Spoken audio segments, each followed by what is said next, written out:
Female hormone balance is an interesting thing. It relies on several endocrine glands, all of which are affected by genetics, nutrition, and stress. If one part of that equation is not quite right, nutrition levels, for example, the hormones can end up being downright loopy.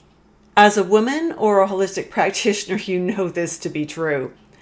Whether it shows up as PMS, PCOS, menstrual cramps, acne, infertility, miscarriage, or any of the other long list of menopausal symptoms, understanding iridology can often help us get a good idea of why the hormones are behaving the way they are.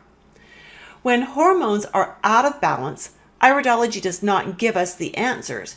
Instead, it gives us the questions to ask.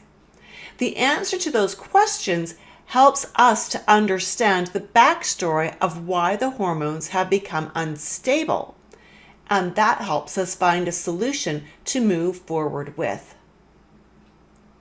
It often ends up working like this.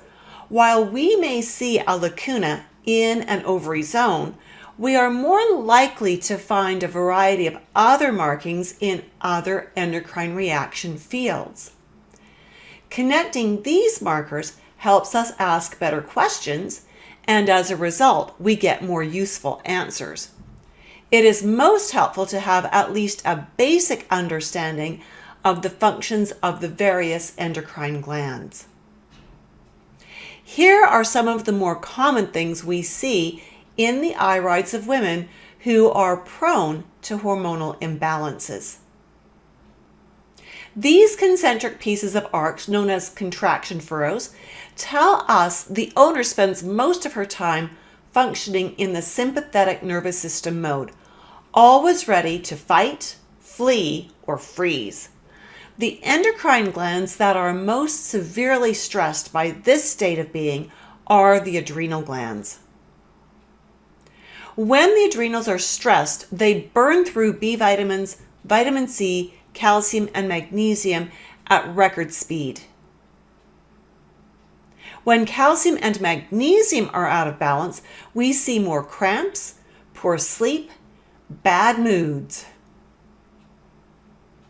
Black spokes that radiate out from the pupil's edge suggest nerve impulse transmission issues and an increased ability to hold on to toxins in specific places.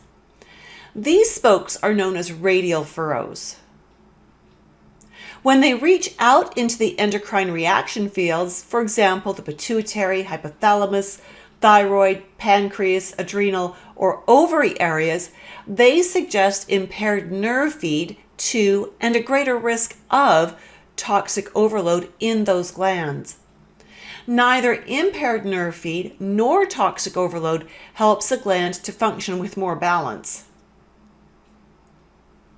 The milky, sometimes opaque band that forms just inside the periphery of the iris in some people suggests a liver enzyme imbalance.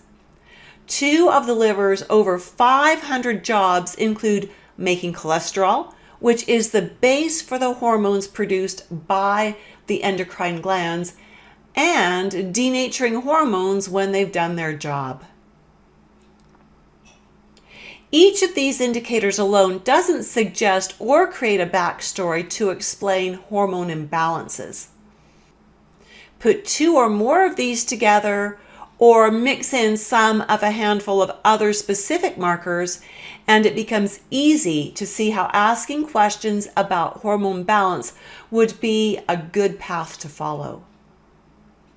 Please join me on January 30th, 2018 for a free webinar where we will review case studies of women who have a medical diagnosis of hormone imbalance.